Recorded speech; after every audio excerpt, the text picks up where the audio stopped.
Welcome, welcome. Good afternoon. And this is Art of Tea with Maria. Now, today I'm doing something a little different. I want to teach y'all the history and a little bit about the culture.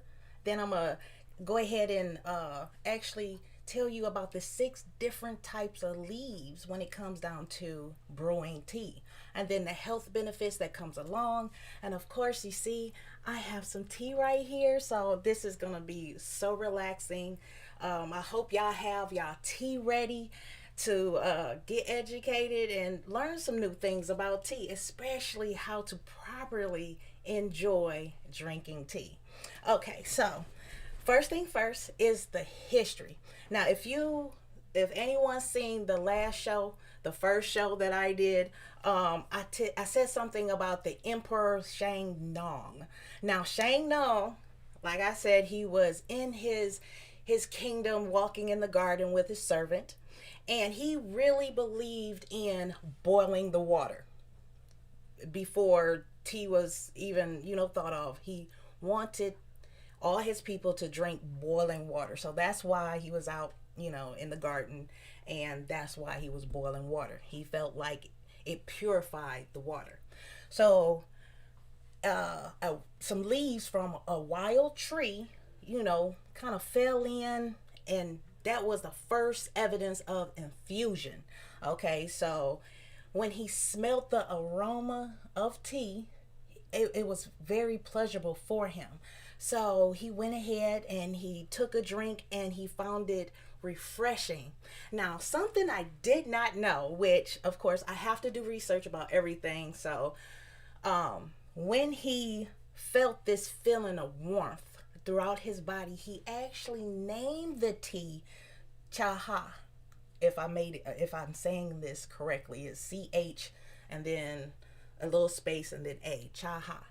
But basically, the symbol of tea is actually a wooden bridge. I'm sorry, wooden bushes, right, or branches. My fault. Wooden branches with grass, and there's a man that's in between those two. So that symbolizes tea. Okay. So around 200 BC, that's when the symbol of tea came together. And plus, it also means that it brought humankind to nature in the Chinese culture. So that's what that meaning is when it comes down to the meaning of tea in Chinese.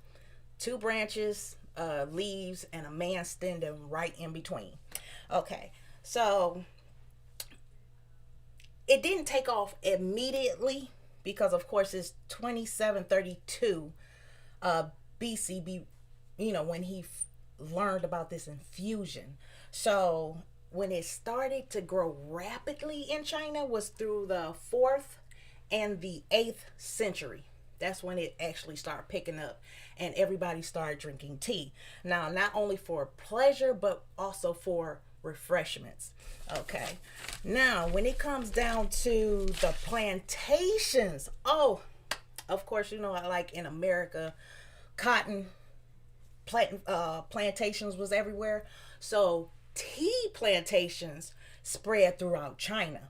Okay, and the merchants became rich, and then tea became expensive. Ain't that something? Think about buying tea. You never thought it would be expensive, but it was actually really expensive. Okay, it was an elegant tea wars, which was the banner of wealth and the statue of the owners. Yeah. So, with this being said, the Chinese people know how to keep a secret, especially the the king. I'm gonna just say the king empire. He know how to keep a secret, so he made sure there was um, tightly control over the preparation and the cultivation of this plant. Okay, this might sound weird, but hey, we talk about back in the day when the emperor was ruling things.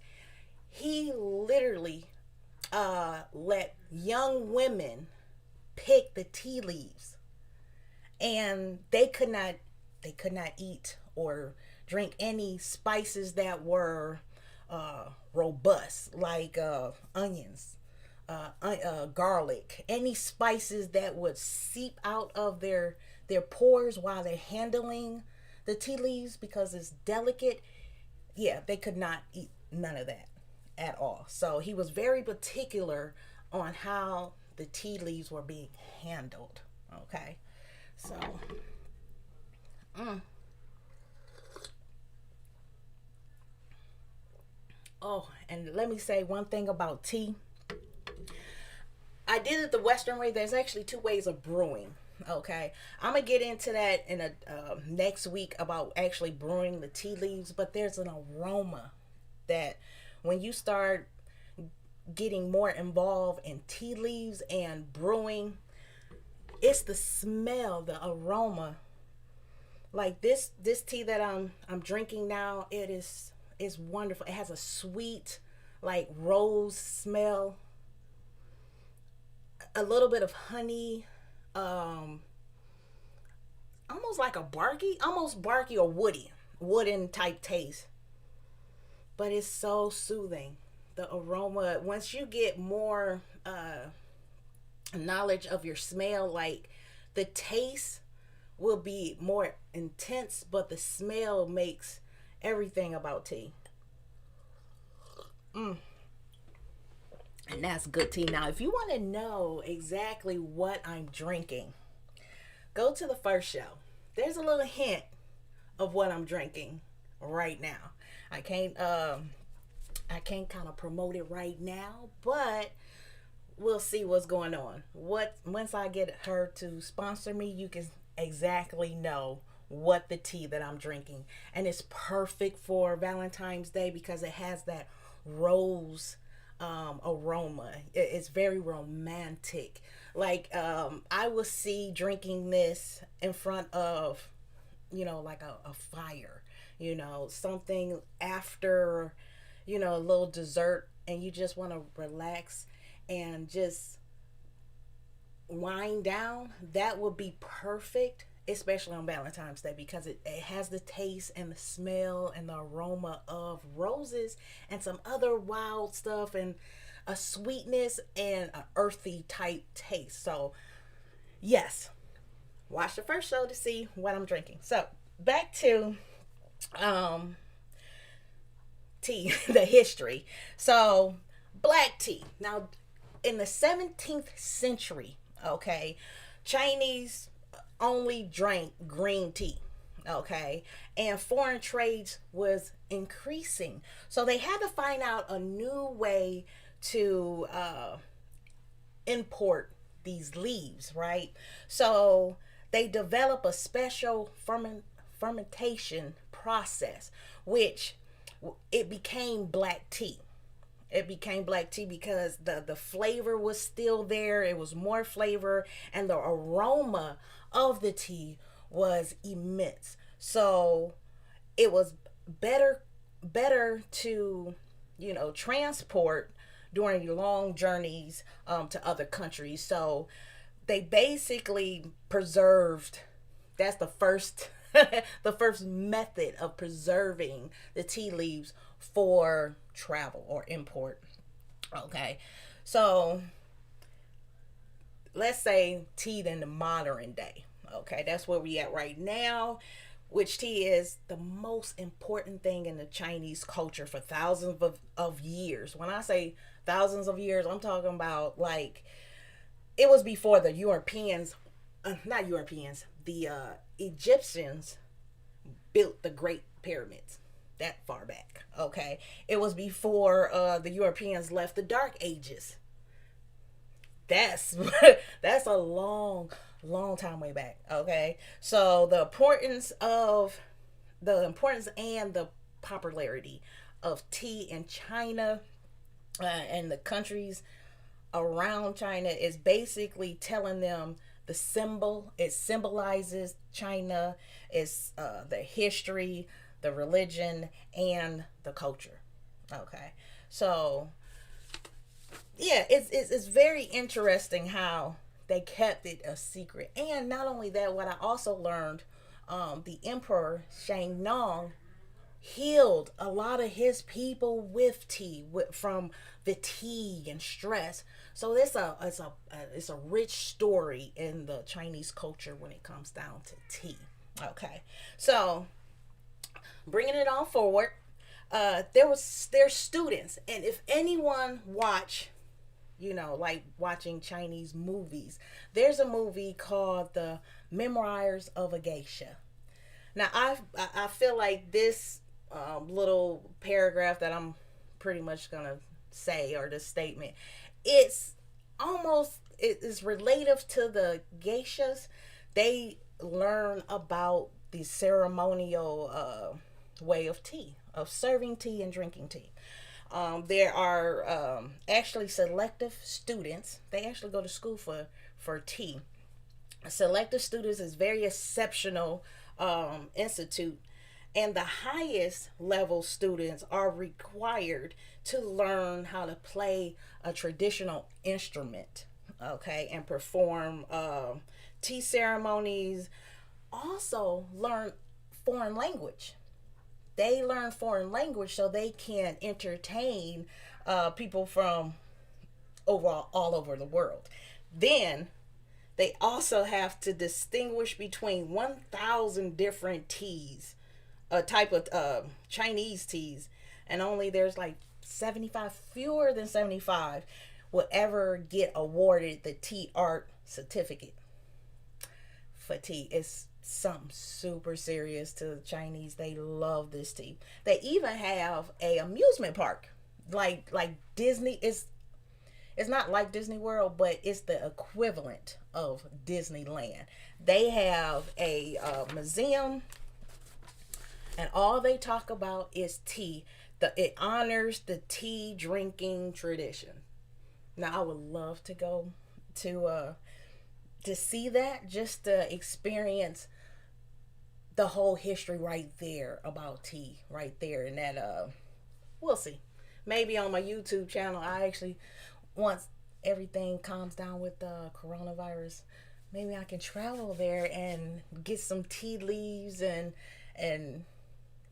talk to. Of course, I have to learn how to speak Chinese a little bit better. Yeah. Okay. Let's move on. Now, Tibet. Now, remember I said Chinese Emperor Shennong and the rest, they kept tea a secret for thousands of years. So now it's kind of starting to, lighten up. So, Tibet, how they learned about tea was actually through a monk. Okay. Now, they could not cultivate the tea leaf plant in Tibet because of their environment. It was very rocky terrain. It was very difficult to plant, and they had to have tea imported. Guess how they did that though? By yaks and a caravan. They put the tea on these yaks, and it took nearly a whole year for a yak to transport tea leaves from China to Tibet. Okay, and of course it's a dramatic terrain. If you ever see how Tibet look like, it's these real steep mountains, and because of that, they had to use the yak or caravan. And unfortunately, there was also tea thieves and pirates. So yeah, the demand for tea in Tibet, even though it was frustrating, they was nearly using 200 to 300 yaks a day, like daily, just to support the demand of tea. Okay. Now, tea became popular in Tibet and the surrounding areas, and they used it in a form of currency for everything. When I mean everything, they used it for the workers and the servants, and they were routinely got paid that way. So, and not only that, the way they had shaped the tea was in like a little puck. You ever seen a hockey puck? The same way it was better to travel with a packed tea leaf puck than loose leaves. So it was beneficial to do it that way. Now, traditionally, how people in Tibet uh, drink tea, they actually boil it for a half an hour. There are different ways that you can boil tea. There's two. There's a Western way, and then there's the Guyan way. If I'm saying it right, I prefer the Guyan, the Guyan way, because it's you get the flavors. You have to open up the tea leaf. With the darker tea leaves, you have to rinse them out to open up the spuds. And when I say it is so amazing to smell and see the tea leaves and the flowers, because there's little flowers in the teas, and it's just filled with so much natural purity. It's very light, and the darker the tea is, the more robust, the more fragrant, depending on what tea that you're drinking, and it's stronger. Of course, like white tea, green tea, yellow tea, you really have to work on your aroma, your scent, to either get the taste of the yellow teas. But the dark teas are really, really like robust, like it's intense. Okay, so what I was saying, okay, they boiled their tea for a half an hour, right? And then they pass it through a strainer. And back then it was horsehair. Now it's plastic.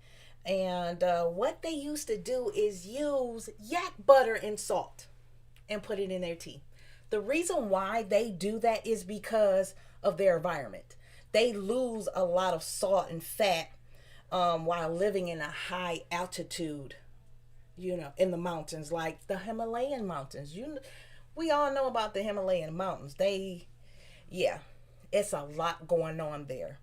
But the young generation of Tibetans, they actually drink a different variety of Indian tea. Okay. So, with that being said,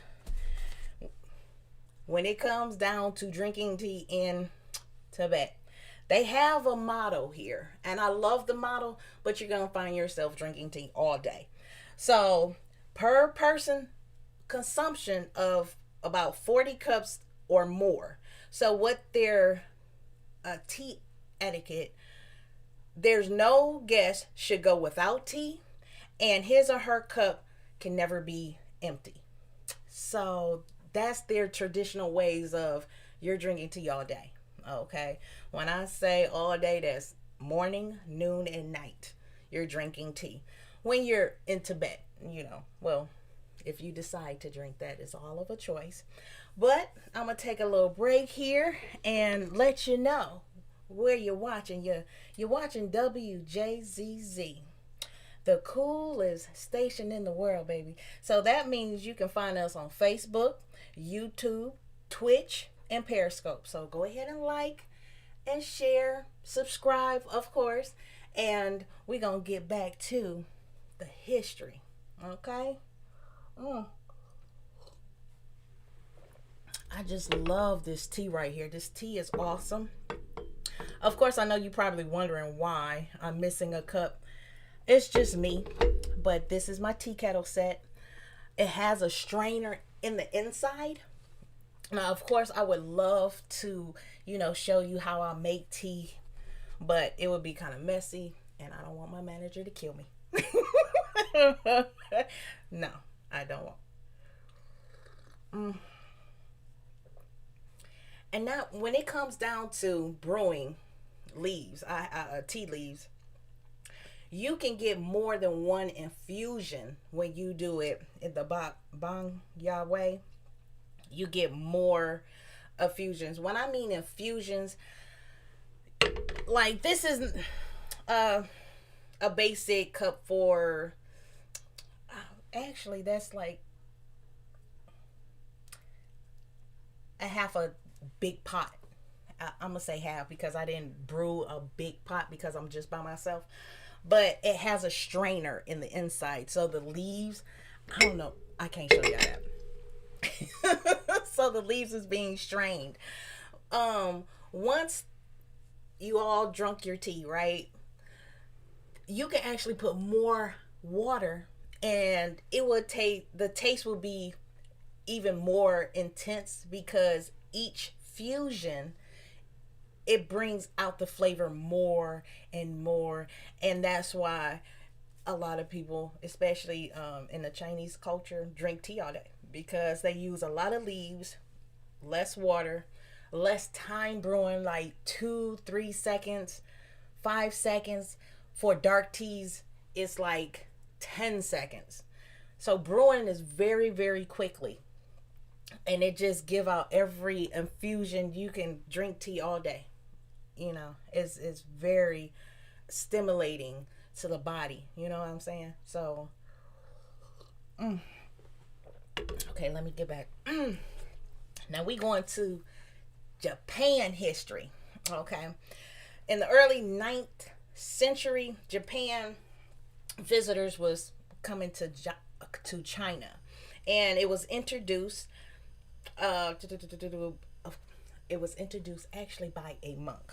Okay, I'm not really sure how to pronounce his name, but I will if you want to know the precise name of this monk that actually was credited in bringing the Chinese tea to Japan. I'll just leave that in the description or the comments after the show if you want to learn more about that specific monk. Okay, so this monastery, when this monk came and got these tea leaves and brought it to the monastery, the monks actually realized that the tea kept them up longer for meditation. Okay, so in the 13th, early 1300s, the tea gained popularity throughout Japan society, and put it as an early religious importance. So primarily, it was a value of association with Japan and the tea. The ceremony came around like the 15th century, where drinking tea was for honor and respect of I'm trying to see how to say it, the philosophies of a supreme importance. So you had to be like almost like royalty to drink, or really high in society when it comes down to drinking tea. It shows harmony, respect, purity, and uh, tranquility. So special rooms was actually built for guests at this high level of respect and honor in either backyard gardens. And this might sound kind of chauvinistic, but it's true. Women were required to learn the ceremony of tea. They had to master it before they can get married. Yeah, when I heard that myself, like, oh my god, really? But tea is not that hard to make. I mean, it was just, you have to master tea to get married at that time. So this is 1300, so don't worry. I don't think I don't know. I don't think they go by that now, but it is what it is. So, what traditional Chinese tea. Okay, I have some notes, so please bear with me. Okay, how they made their tea is by whisking the water to potential ground green teas called matcha. Okay, this is that green powder. You ever seen that green powder for tea, and You mix it up and it's like, ooh.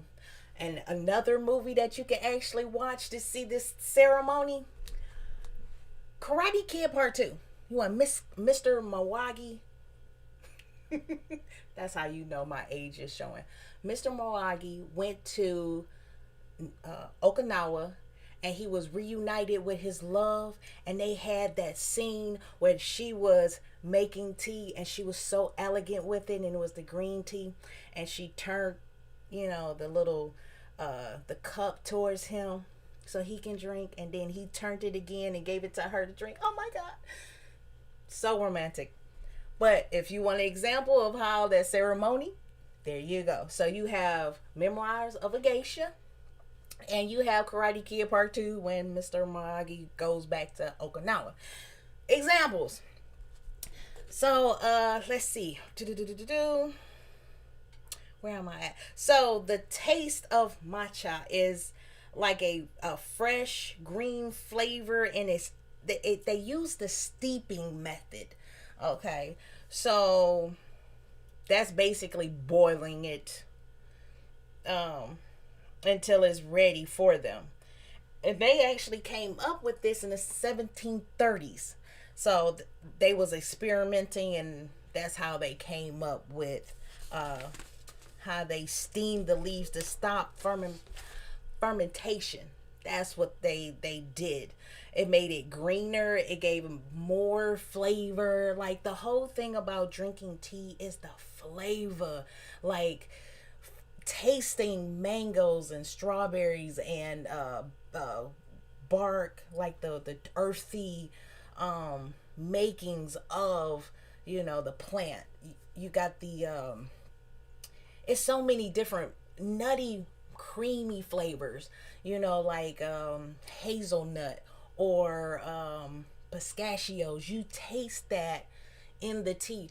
You smell it first, and then you can taste it in the tea. So okay, so today it is completely infused when it comes down to tea, because the Japanese actually serve tea with every meal, and they use it to greet guests. They have it in bottled water.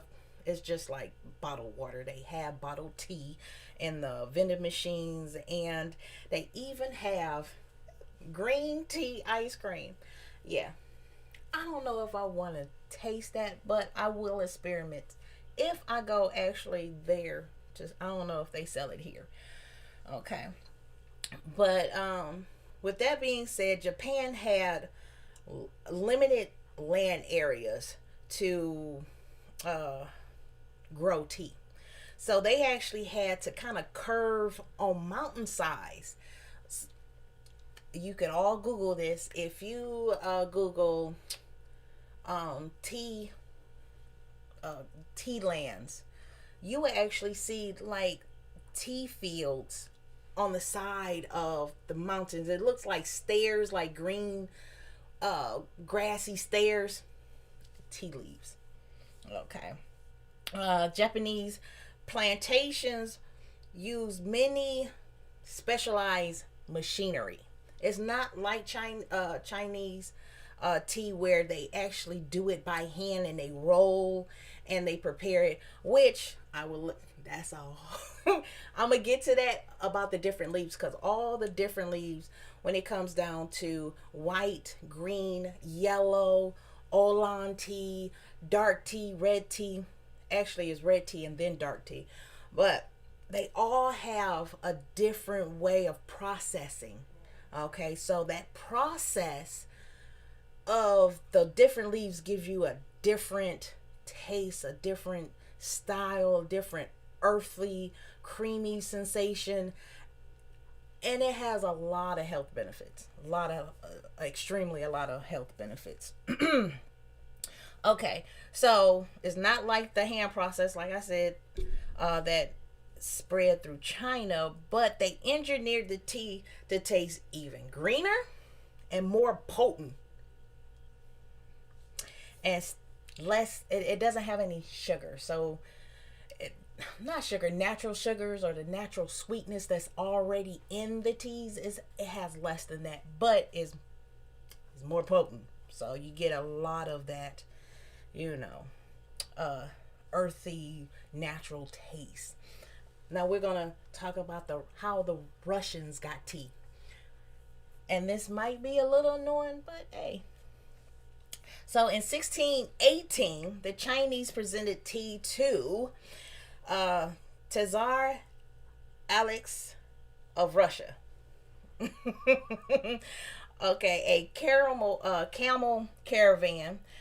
They was routed actually to transport tea into the country. It took 11,000 miles and nearly took a year and a half for them to receive the tea on the top of these camels. So they had to figure out a different way because Russia was tea hungry at the time, and the demand, they needed to satisfy this demand. It was 6,000 camels. 6,000 camels, and they were all wearing 600 pounds of tea that was coming in and out each year. Okay, and in 1903, the caravans were replaced with the railroads. So now instead of taking a year and a half, now it takes only a week or a little over a week. So that was something different. Now I know someone had actually asked me about how or why, Europeans are so in love with tea. Like they drink tea just like how Chinese drink tea. So how did that happen? I mentioned it a little bit in the first show. So if you want to see the first show, that's fine. But I'm going to tell you again here so you know for sure that China started everything when it came down to tea. Now the trend when it comes down to the Europeans, this is how it happened. So there was a Portuguese and the Dutch first imported tea in Europe 1610. Okay, but Robiant was only 4 years old, and when the tea started really actually popping, it was in 1662 when King Charles II married a Portuguese princess named Catherine of Braganza. Yes, Braganza.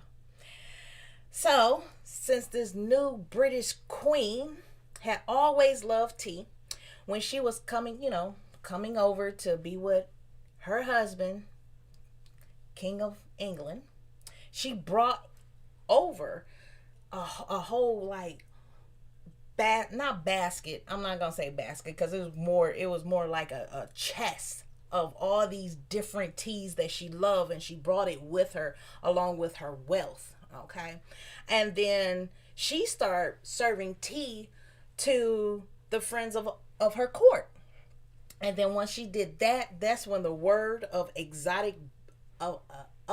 exotic beverage spread throughout Europe. Okay, so what it means, what tea symbolizes, because tea symbolizes something immensely challenging to some people, but it's actually it's not far-fetched, but I can see the crave of it. So tea actually symbolizes luxury. Yes, of even when the queen drinks, it's like you got to do what the queen do. So only the wealthy that could afford to drink tea drunk tea.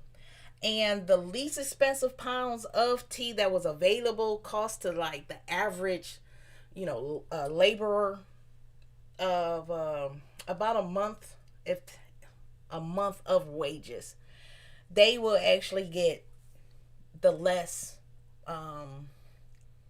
better tea leaves. Like they will get the bottom, the worthless tea, I guess you could say, or it wasn't high quality. It was less quality that the workers were able to drink.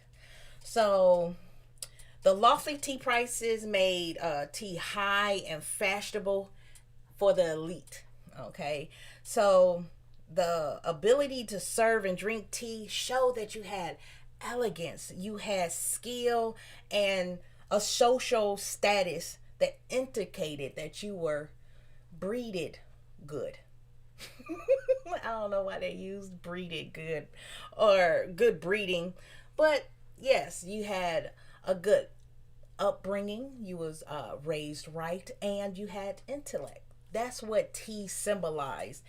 And if you ever notice, I don't know, if you go to the Museum of History, you see a lot of 18th century portraits of English and Dutch, and they all are drinking tea.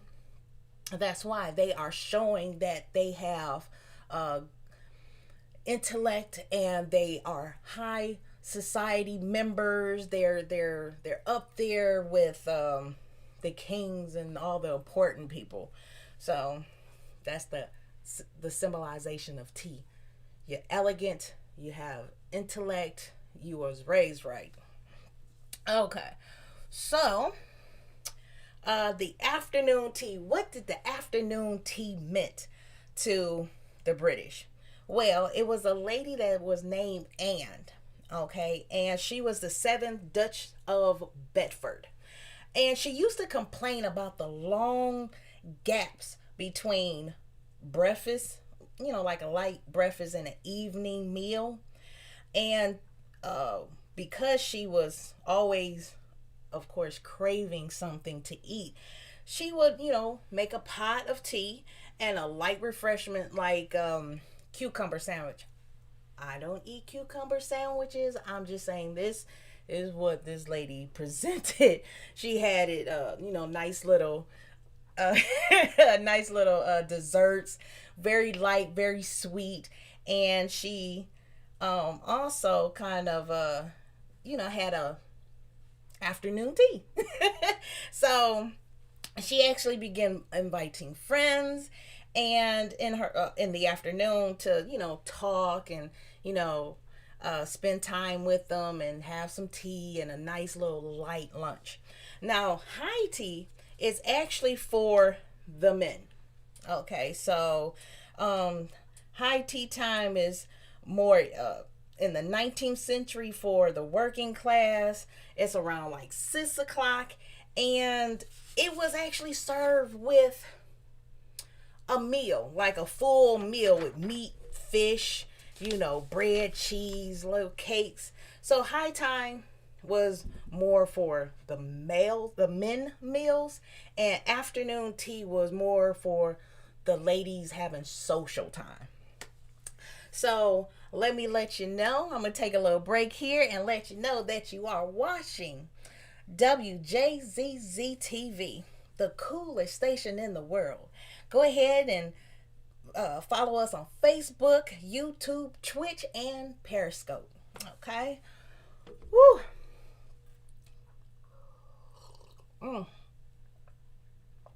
This tea is just so amazing. I wish I could actually show.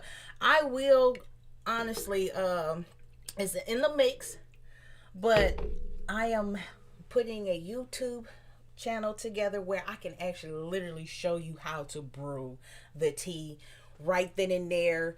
And I will be selling tea so you can actually get, if you would like, get the same tea that I will be talking about, and you can try it for yourself, and you can start testing out your smells, your scents. So once you get the hang of identifying the different smells, the different foods, you can actually like smell hazelnut or a creamy. You can just define it in your own terms. Okay? But I love this tea. It just smells so good. This and it's so relaxing. So relaxing. Okay, so the last little part that I'm going to talk about history, because I'm going to tell y'all about the tea leaves soon. So, how did tea became globalized throughout the whole, the whole world. Let's say it like that. So the Dutch dominated the tea trade in 1678. Okay, so pretty much when the British began to begin the importing of the teas in a commercial scale, the British royal family was seeking to control full. I'm sorry, they was seeking to control the profits over trades. Okay, which East India companies are granted to monopolize all the trades throughout Asia and Eastern Africa. The East Indian companies quickly became the most powerful monopolized, not monopolized, monopoly the world had ever seen. So tea was its primary commodity. They were given the rights to acquire like coins, money, keep an army, punish lawbreakers, forts, foreign analysis. They can form foreign analysis and even declare war. That's how all this over tea. So the East India companies continued until the British declared the trade route open for competition in 1833. So that led them to claim Hong Kong, Singapore, and India as British colonies, and that's how it prompted a global economy, all because of tea. Okay, so we're gonna get away from the history because I'm not trying to bore you whatsoever. So I have some pictures of some teas here because I want y'all to know the difference between each tea. So, this is not the right tea. We're gonna start off with white tea because there's 6 different type of teas. Okay, so this is how white tea looks like. Okay, so when you look at a loose leaf tea, it would have like little white fuzzies, fur on the leaf, and sometimes you will actually see like a little white fuzzy ball right there. Just when you see it, that means that it was picked in the springtime, so it's perfect, it's ripe. And the process of green leaf white tea is very limited. Like the process is very simple. The first thing is withering. They let the tea leaves wither first, and then drying. Once it's done drying, you can go ahead and brew your tea. Now, what is the purpose of this withering and the drying? Basically, it's for a long, slow withering process that gives you the health benefits of the tea, which is it reduce the health. It reduce heart disease, weight loss. It will protect your teeth. Yes, it protects your teeth, and it fights cancer components. It will lower the risk of insulin resistance, aging, and osteoporosis. Yes, white tea. Okay. Now, the next tea is green. Okay. Now, as I don't see if you can see it here, but this is actually a leaf, one of the leaves of the green teas, but this is how it looks like. It's like a gray, greenish, somewhat yellow leaf. It's rolled out as you can see here. It's kind of rolled off, like it looks like almost a little bit like this, but you can see the difference between the two. You know, you can see that it's more, these fuzzies. There's no fuzzies on this. Ain't no fuzzy furs on here. But this is green leaf green tea. Okay, here is the process. The process is a little bit different. They heat the leaves first, and then they shape them. So they're rolling them, okay? And then they're dried. Now, what is the purpose of this? It's early heating to prevent oxidation. Okay, what's oxidation? Oxidation is a enzymatic reaction that causes the tea leaf to turn brown.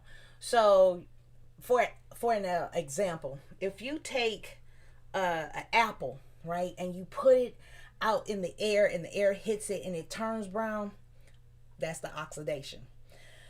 Now, with that being said, what are the health benefits of tea, of this green tea? So, the first thing is health bioactive components. It improves your brain function. It's a fat burner. It also lowers the risk of cancer, protects the brain from aging. It reduces bad breath. So if you don't want to be in, straightforward, you can always. Would you like some tea? give them some green tea, and it will prevent type 2 diabetes. Yes, green tea. All right, let's see here. Yellow tea. Now, this is yellow tea. I know you can kind of see the yellow leaf right there, and that's the tea right there. Now, the process is heating. They heat the leaves, then they do the shaping, and then yellowing, and then drying. Once it's dried, you can go ahead and drink this tea. And the purpose is the yellowing of the leaves. The health benefits is weight loss, good liver health. Okay, it prevents diabetes, aging, increase your appetite, and it's awesome during pregnancy. So if you're having a baby, get you some yellow tea, some good yellow tea. All right, the next one is oolong tea. Now this is my favorite because it's so vibrant. It has a creaminess to it. It's so many teas. It's like I said, it's like wine. These are the leaves and what they do, but there's so many different variants of teas.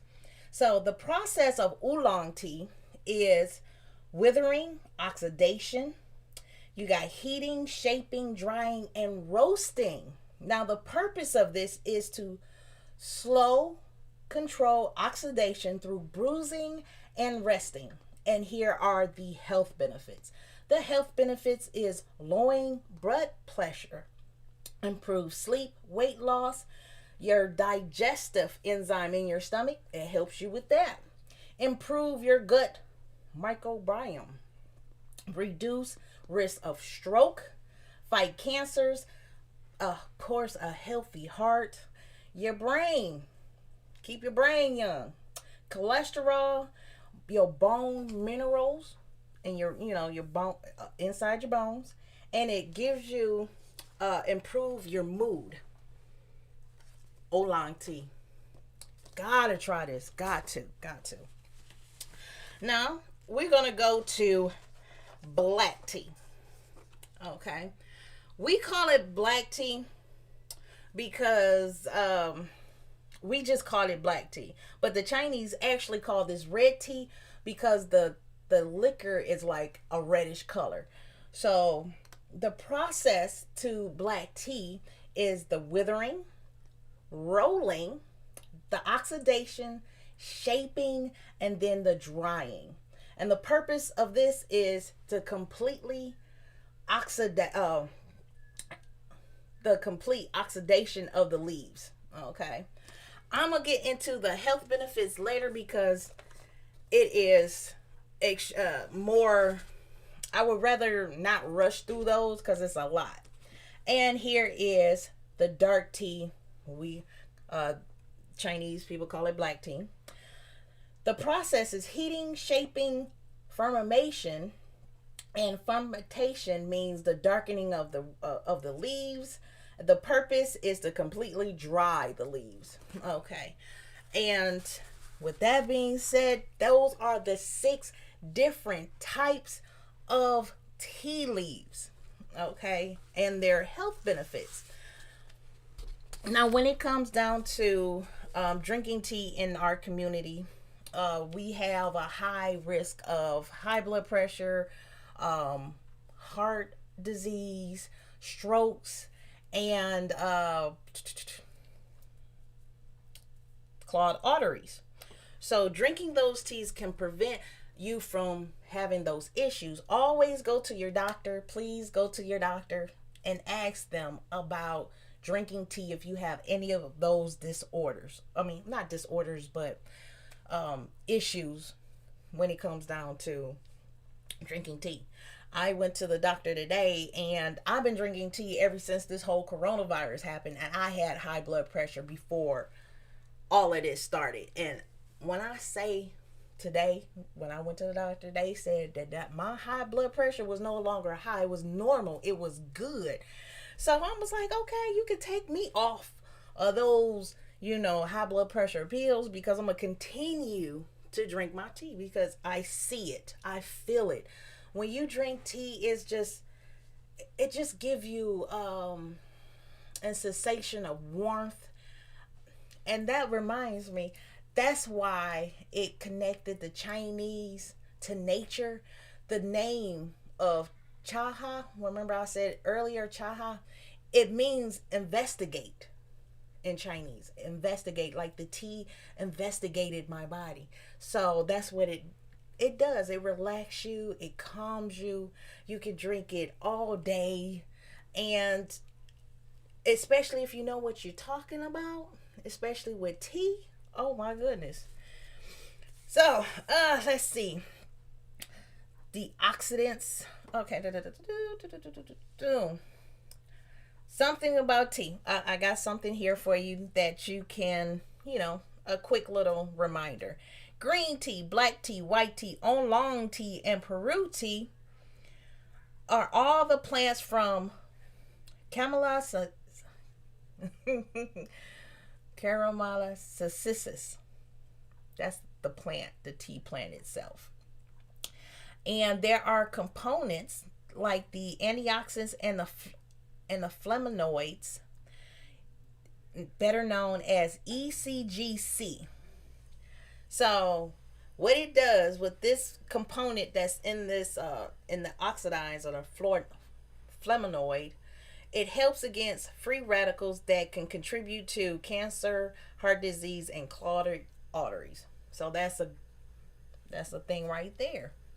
All these teas also have caffeine, so which keeps the brain active and alert. It heightens it too.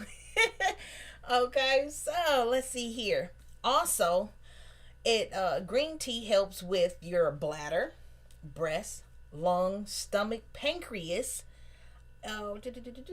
We got arteries, we got fat burning, Alzheimer's, reduce stroke, Parkinson's disease, improve cholesterol levels. So there's a lot of health benefits that our community, brown community, black community, we need this information to help us, regulate our own bodies. Drinking tea every day. I'd rather drink tea than taking pills. I'm just saying. How would you feel if you had to take medicine constantly and all you have to do is drink tea? So, and it's a lot cheaper. You think about medications nowadays. It's better to drink tea. It's more healthier. Now there's 2 different types of brewing. Like I said before, there is 2 types of brewing. One is you have more tea leaves, and I'll get all that information later for you. But you got more tea leaves, less water. And the other way is less tea leaves, but you boil it constantly. So I will go ahead and I will see if I can, set something up where I can show you without making a mess. But tea is a wonderful thing to experience. And you can, with meals, desserts, pretty much anything you can drink tea with. And another thing, if you have allergies, I'm gonna give y'all a hint when it comes down to allergies and drinking tea. I have allergies. My son have allergies. You can get any type of tea that you like, and you get unprocessed honey from what area you're in. So if it's us, Michigan, we get Michigan unprocessed honey, and you put it in your tea. This will help with allergies. So I'm gonna get into that, but thank you so much for tuning in with Art of Tea with Maria. Tune in next week, and I'll get into brewing tea and the times and the different ways of doing it. I will keep y'all in tune when it comes down to my YouTube channel, showing you everything with looking for teas and buying teas and what to look for. So with all of that being said, go ahead and follow us at Facebook, YouTube, Twitch, and Periscope. Like, share, subscribe, invite to your friends, tell your friends to watch. Go ahead, and you know what? I will see you next week with new information, new teas. Hopefully I can bring some tea to show you in person. But thank you for tuning in, and enjoy a cup of tea with me, Maria. Oh, I love this tea. We gonna keep it going. I will see y'all next week, Friday, same time, 7 o'clock. And y'all got an hour with me. Oh, I love this tea. Still got the aroma.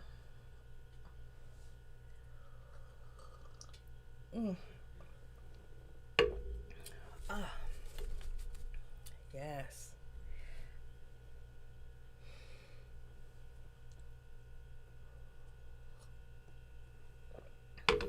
You can even tell me what tea that you drink. And make sure you have your tea next week. Next week. And we gonna get into the other teas. So, with that being said, always have your tea every day with you. Keep your heart heavy and your mind strong.